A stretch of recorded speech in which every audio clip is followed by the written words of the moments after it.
پرانے زمانے کی بات ہے۔ عراق کے شہر بصرہ میں ایک بزرگ منصور عمار رہتے تھے۔ اس وقت بصرہ میں ان سے اچھا وعظ کہنے والا کوئی نہ تھا۔ ایک روز کی بات ہے کہ ایک امیر نوجوان نے اپنے گھر میں گانا بجانے کی محفل جما رکھی تھی۔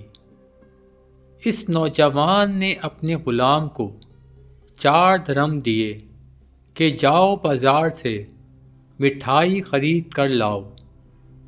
غلام درہم لے کر بازار کی طرف چلا تو راستے میں ایک جگہ دیکھا کہ حضرت منصور عمار وعظ کہہ رہے ہیں۔ غلام نے سوچا کہ تھوڑی دیر حضرت منصور کا وعظ سن لوں، پھر مٹھائی خریدوں گا۔ یہ سوچ کر وہ مجلس میں آ بیٹھا۔ اس وقت حضرت منصور کے پاس ایک ضرورت مند درویش آیا اور کہنے لگا، میں سخت پریشان ہوں۔ انہوں نے لوگوں سے کہا، اس مجلس میں کون ایسا شخص ہے جو 4 درہم دے کر اس درویش کی ضرورت پوری کرے؟ اس کے بدلے میں اس کی 4 دعائیں کروں گا۔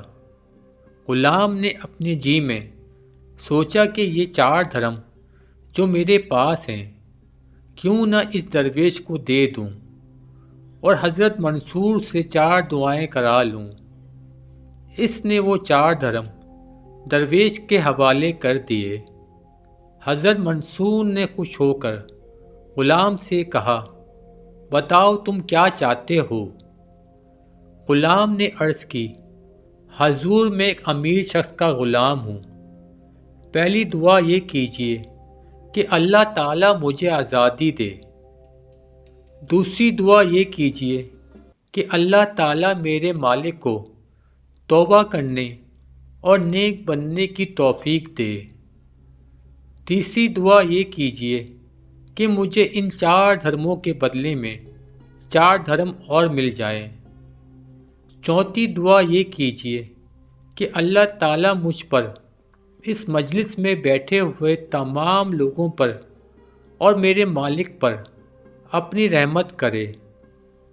حضرت منصور رحمۃ اللہ علیہ نے غلام کے کہنے کے مطابق 4 دعائیں کیں۔ اس کے بعد غلام نے اپنے مالک کی گھر کی راہ لی۔ امیر نوجوان نے جب دیکھا کہ غلام اتنی دیر لگا کر آیا ہے اور مٹھائی نہیں لایا تو غصے سے کہنے لگا، اتنی دیر تم نے کہاں لگا دی؟ مٹھائی کیوں نہیں لائے؟ غلام نے تمام قصہ بیان کیا۔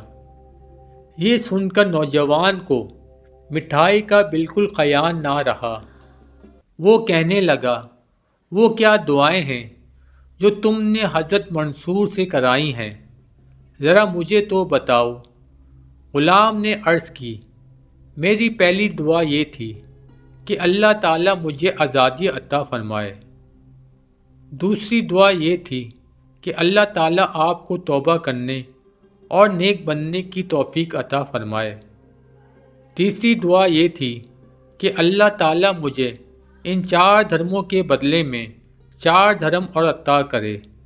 چوتھی دعا یہ تھی کہ خدا تعالیٰ مجھ پر، حضرت منصور کی مجلس میں بیٹھنے والے تمام لوگوں پر اور آپ پر اپنی رحمت نازل کرے۔ نوجوان کا یہ سننا تھا کہ ایک دم اس کی حالت بدل گئی۔ وہ کہنے لگا، تمہاری پہلی دعا تو قبول ہوئی۔ میں خدا کو گواہ کر کے کہتا ہوں کہ میں نے آج سے تمہیں آزاد کیا۔ تمہاری دوسری دعا بھی قبول ہو گئی۔ میں گناہوں سے توبہ کرتا ہوں اور عہد کرتا ہوں کہ کسی برے کام کے نزدیک بھی نہ جاؤں گا۔ تمہاری تیسری دعا بھی قبول ہو گئی۔ یہ لو، میں تمہیں 4 کے بجائے 400 درہم دیتا ہوں۔ تمہاری چوتھی دعا میرے اختیار میں نہیں، جو کچھ میرے اختیار میں تھا وہ میں نے کر دیا۔ نوجوان نے غلام کو آزاد کر کے 400 درہم کی تھیلی دے کر رخصت کر دیا۔ رات کو اس نے خواب میں غیب سے ایک آواز سنی جو کہہ رہی تھی، اے نوجوان، جو کچھ تیرے اختیار میں تھا وہ تو نے کر دیا، اب جو کچھ ہمارے اختیار میں ہے ہم اسے کرتے ہیں۔ ہم تجھ پر، تیرے غلام پر، منصور عمار پر اور اس کی مجلس میں بیٹھنے والے تمام لوگوں پر رحمت نازل کرتے ہیں۔ دوپہر کا وقت تھا، گرمی انتہا پر تھی۔ خلیفہ معاویہ بن ابی سفیان دمشق میں اپنے محل میں بیٹھے ہوئے تھے۔ محل کے دریچے سے سامنے کا منظر صاف دکھائی دے رہا تھا۔ دور دور تک کھلا میدان تھا۔ اچانک خلیفہ کی نظر ایک شخص پر پڑی جو افطان و خیزان ننگے پاؤں قیامت کی اس گرمی میں محل کی طرف بڑھ رہا تھا۔ خلیفہ نے حاضرین کو مخاطب کر کے کہا، جس شخص کو اس گرمی میں بھی اس طرح صبر کرنے کی مجبوری ہے، اس سے زیادہ بد نصیب اور کون ہو سکتا ہے؟ حاضرین میں سے ایک شخص نے عرض کی، امیر المومنین، ممکن ہے کوئی حاجت اسے آپ کے پاس کھینچ لائی ہو۔ خلیفہ نے کہا، واللہ اگر یہ شخص میرے پاس کوئی حاجت لے کر آیا ہے تو میں اس کی حاجت پوری کروں گا۔ پھر ایک خادم کو طلب کیا اور اس سے حکم دیا کہ وہ دروازے پر کھڑا رہے، اور اگر یہ شخص مجھ سے ملاقات کرنا چاہے تو اس سے میرے پاس آنے سے نہ روکا جائے۔ چند لمحوں بعد وہ شخص خلیفہ کے سامنے حاضر تھا۔ خلیفہ نے اس سے پوچھا، کون سی حاجت تمہیں یہاں لائی ہے؟ جناب، میں شکایت لے کر آیا ہوں، مجھ پر ظلم ہوا ہے، میں انصاف کا طلبگار ہوں۔ عربی، کس نے تم پر ظلم ڈھایا ہے؟ خلیفہ نے پھر پوچھا۔ اس شخص نے جواب دیا، مروان بن حکم نے، جسے آپ نے ہمارا ولی بنا کر بھیجا ہے، اور یہ شخص ہمارے لیے وبال جان بن گیا ہے، میرے لیے اور میری بیوی کے لیے۔ تو اس شخص نے ظلم کی انتہا کر دی ہے۔ خدارا اپنے اس والی کے خلاف میرے حق میں انصاف فرمائیے۔ خلیفہ نے کہا، عربی، مجھے اپنا پورا قصہ سناؤ۔ عربی بولا، جناب، میری ایک بیوی تھی، میں اس کا عاشق سار تھا۔ میرے پاس اونٹوں کا ایک قافلہ تھا جس سے ہم بآسانی گزر بسر کر لیتے تھے۔ پھر یوں ہوا کہ ہمارے علاقے میں قحط پڑ گیا، میری حالت ابتر ہو گئی اور میرے پاس مال و دولت میں سے کچھ بھی باقی نہ رہا۔ میری بیوی سعد کے باپ کو جب میری اس حالت کی خبر ہوئی تو وہ زبردستی میری بیوی کو میرے گھر سے لے گیا۔ میں نے مروان بن حکم کے پاس شکایت کی۔ اس نے مروان کے سامنے غلط بیانی سے کام لیا اور کہا کہ میری بیٹی سعد اس مفلوق الحال شخص کے پاس رہنے کے لیے رضامند نہیں ہے۔ میں نے مروان سے سعد کو بلا کر اس کی رضا پوچھنے کی درخواست کی۔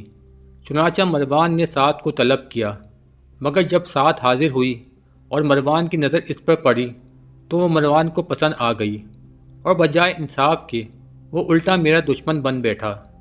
اس نے مجھے بلا قصور برا بھلا کہنا شروع کر دیا اور مجھے جیل میں ڈالنے کا حکم جاری کر دیا۔ پھر سعد کے باپ سے طے کر لیا کہ وہ 1000 دینار حق مہر کے بدلے مجھ سے طلاق کے بعد سعد کا نکاح مروان سے کر دے۔ مجھ سے طلاق دلوانے کا ذمہ دار مروان نے خود لیا۔ مروان نے مجھے طلب کیا اور سعد کو طلاق دینے کا حکم دیا۔ میں نے انکار کیا تو اس نے مجھ پر تشدد کا حکم دے دیا۔ جب تشدد حد سے بڑھا تو میں مجبور ہو گیا اور میرے پاس سوائے طلاق دینے کے کوئی چارہ نہ رہا۔ چنانچہ میں نے طلاق دے دی اور عدت گزارنے کے بعد مروان نے سعد سے شادی رچا لی۔ یہاں تک کہنے کے بعد عربی رونے لگا، پھر بے حال ہو کر لڑکھڑایا اور بے ہوش ہو کر گر پڑا۔ غصہ خلیفہ کے چہرے پر ٹپکنے لگا اور کہنے لگا، مروان نے اللہ کی حدود میں دست اندازی کی ہے اور ایک مسلمان کی عزت پر ہاتھ ڈالا ہے۔ پھر قلم اور کاغذ منگوایا اور مروان بن حکم کے نام لکھا مجھے اطلاع ملی ہے کہ تم نے اسلام کے قائم کردہ حدود سے تجاوز کیا ہے اور اپنی رعیت کی ایک شخص پر ظلم ڈھایا ہے۔ اب تمہارے جیسے شخص کو حرص و حوث سے باز سکنا لازمی ہو گیا ہے۔ پھر 2 شعر لکھے جن کا مطلب یہ تھا: میرے پاس ایک سنگین معاملے کی شکایت کی گئی ہے جس کا تمہیں علم نہیں۔ میں تمہارے جیسے گناہگار کے کام سے اللہ سے استغفار کرتا ہوں۔ تم فوراً سعد کو طلاق دے کر نصر بن ذیبان کے ہمراہ میرے پاس روانہ کر دو۔ مروان کو یہ حکم ملا تو تعمیل حکم کے بغیر اس کے پاس کوئی چارہ نہ رہا، چنانچہ اس نے فوراً سعد کو طلاق دی اور نصر بن ذیبان کے ہمراہ اسے دمشق روانہ کر دیا۔ ساتھ ہی شیروں کی زبانی ایک خط ارسال کیا جس میں لکھا تھا: اے امیر المومنین، میرے بارے میں جلدی نہ کیجیے، میں اپنی اس فعل پر شرمندہ ہوں اور معذرت خواہ ہوں، مگر آپ جب اسے دیکھیں گے تو آپ کو معلوم ہوگا انسان کی تمام آرزوئیں ایک جسم میں مجسم ہیں۔ آپ کے پاس سورج کی مانند ایک حسین صورت آ رہی ہے، ایسی صورت کسی انسان نے کبھی دیکھی نہ ہوگی، نہ کسی جن نے۔ خلیفہ نے خط پڑھا تو مسکرائے اور حکم دیا کہ سعد کو حاضر کیا جائے۔ سعد دربار میں حاضر ہوئی۔ جب خلیفہ کی نظر اس پر پڑی تو واقعی خلیفہ نے محسوس کیا کہ وہ حسن و جمال میں اپنا کوئی ثانی نہیں رکھتی۔ پھر جب خلیفہ نے اس سے بات کی تو مزید حیران ہوئے۔ فصاحت، بلاغت اور ذہانت میں بھی اس کا کوئی جواب نہیں تھا۔ پھر انہوں نے میاں بیوی کی باہمی خلوص کو پرکھنا چاہا اور عرابی کو مخاطب کر کے کہا: تجھے اس کے بغیر کیوں سکون نہیں آتا؟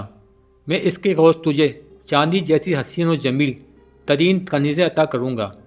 خلیفہ مسکرائے اور بولے: تجھے اقرار ہے کہ تو نے سعد کو طلاق دی تھی، مروان بھی اسے طلاق دینے کا اقرار ہے، اور ہم سعد کو اختیار دیتے ہیں کہ وہ جسے چاہے اپنے لیے اختیار کر لے۔ پھر سعد کی طرف دیکھ کر اسے کہنے لگے: سعد، اب تم بولو، تم کس سے اختیار کرنا چاہتی ہو اور تمہیں کون زیادہ پسند ہے؟ 3 شخصوں کے درمیان تمہیں فیصلہ کرنا ہے۔ ان میں سے ایک ہے امیر المومنین اپنے محل و چشم و عزم کے ساتھ، تیرا ہے مروان بن حکم اپنے ظلم و ہوش کے ساتھ، اور تیسرا ہے اور عربی اپنے افلاس اور بدحالی کے ساتھ۔ سعد نے شیروں کی زبان میں فوراً جواب دیا: اگرچہ یہ شخص مفلس اور بدحال ہے، مگر میرے نزدیک اپنی ساری قوم اور سارے عزیزوں سے زیادہ باعزت ہے، اور یہ مجھے عزیز تر ہے۔ پھر کہنے لگی: اے امیر المومنین، زمانے کے حادثات اور وقت کی تبدیلی سے میں شکست خوردہ نہیں ہوں گی۔ میرا اور اس عربی کا ساتھ بڑا پرانا ہے جسے فراموش نہیں کیا جا سکتا، نہ ہی اس محبت کو ختم کیا جا سکتا ہے۔ جب میں نے خوشحالی کے زمانے میں اس کی رفاقت سے لطف اٹھایا ہے تو اب پریشان حالی میں بھی میرا سب سے زیادہ حقدار ہے۔ خلیفہ نے جب سعد کی یہ وفا و خلوص دیکھا تو مسرت سے جھوم اٹھے اور بولے: سعد، میں نے صرف تمہارے خلوص اور وفا کا امتحان لینے کے لیے یہ باتیں کہی تھیں۔ تم امتحان میں پوری اتری ہو۔ واقعی ایک مسلمان بیوی کا اخلاق ایسا ہی ہونا چاہیے۔ پھر سعد اور اس کے عربی خاوند کو 2,000 دینار عطا کیے جانے کا حکم صادر فرمایا۔ بہت پہلے جب ہر جگہ بادشاہ ہی حکومت کیا کرتے تھے، ایک مرتبہ ایک بادشاہ اپنے ایک ملازم سردار سے ناراض ہو گیا اور اسے دربار سے نکال دیا، اور حکم دیا گیا کہ تم دن رات اپنے گھر میں پڑے رہو، نہ کہیں باہر جا سکتے ہو اور نہ ہی کوئی کام کر سکتے ہو۔ یہ بظاہر معمولی حکم تھا، کیونکہ دن رات گھر میں پڑے رہنا، کچھ کام کاج نہ کرنا اور فارغ وقت گزارنا بہت مشکل ہوتا ہے۔ ویسے بھی ایک آدمی ایک ہی جگہ اور ایک قسم کے لوگوں میں رہتے رہتے گھبرا جاتا ہے، اور تو اور بہت وحشت ہوتی ہے، وقت کاٹنا دوبر ہو جاتا ہے۔ چنانچہ اس کے ساتھ بھی ایسا ہی ہوا۔ وہ سارا دن پڑا رہتا اور کوئی کام نہیں کرتا۔ سردار بہت پریشان تھا کیونکہ اس کے بچوں کے پیٹ بھرنے کا سوال تھا۔ جب وہ گھر سے باہر قدم نہیں نکالے گا تو بیوی بچوں کو کھلائے گا کہاں سے؟ اتفاق سے کچھ دنوں کے بعد بادشاہ، وزیر اور شہزادے بلائے گئے۔ سردار کو ایک ترکیب سوجی تو اس کی آنکھیں چمک اٹھیں۔ اس نے اپنی بیوی کو پڑوس میں ایک قیمتی جوڑا لانے کے لیے بھیجا۔ وہ پڑوس سے قیمتی جوڑا لے آئی۔ سردار نے مانگے کا قیمتی جوڑا جلدی سے زیب تن کیا اور گھر سے نکل پڑا اور شان سے چلتا ہوا شاہی دربار میں جا پہنچا۔ درباری سمجھے کہ کوئی معزز مہمان ہے، اسے لے جا کر بڑے ادب سے دوسرے بڑے لوگوں کے ساتھ کرسی پر بٹھا دیا۔ سردار گردن اکڑ اکڑ کے کرسی پر بیٹھ گیا۔ دربار شروع ہوا۔ جشن کی تمام رسمیں ادا کی گئیں اور اس کے بعد دسترخوان پر اعلیٰ قسم کے کھانے رکھے گئے۔ سردار بھی ہاتھ بڑھا کر خوب ڈٹ کر کھانا کھاتا رہا اور پھر نظر بچا کر بڑی چالاکی سے سونے کی ایک رکابی اپنے لباس میں چھپا لی اور دربار ختم ہوتے ہی وہاں سے 9-2-11 ہو گیا اور گھر آ کر بڑے مزے سے سارا واقعہ اپنی بیوی کو سنایا۔ اس کے بعد اس کی بیوی بازار جاتی اور سونے کی رکابی کا ایک ٹکڑا کاٹ کر فروخت کر کے کچھ رقم لے آتی۔ یوں سردار کی زندگی آرام سے گزرنے لگی اور پریشانی دور ہو گئی۔ ادھر دربار کے ملازموں نے دیکھا کہ سونے کی ایک رکابی کم نکلی ہے تو بیچارے بہت گھبرائے اور رکابی ڈھونڈنے کے لیے ادھر ادھر دوڑنے لگے۔ بادشاہ نے ان کی حالت دیکھ کر کہا، تم سب کیوں پریشان ہو؟ مجھے معلوم ہے کہ سونے کی رکابی غائب ہو گئی اور اب وہ تمہیں نہیں ملے گی۔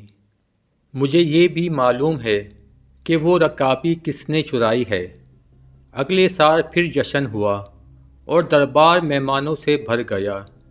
جشن کے اختتام پر مہمانوں کو کھانا دیا گیا۔ سردار اس موقع پر بھی موجود تھا۔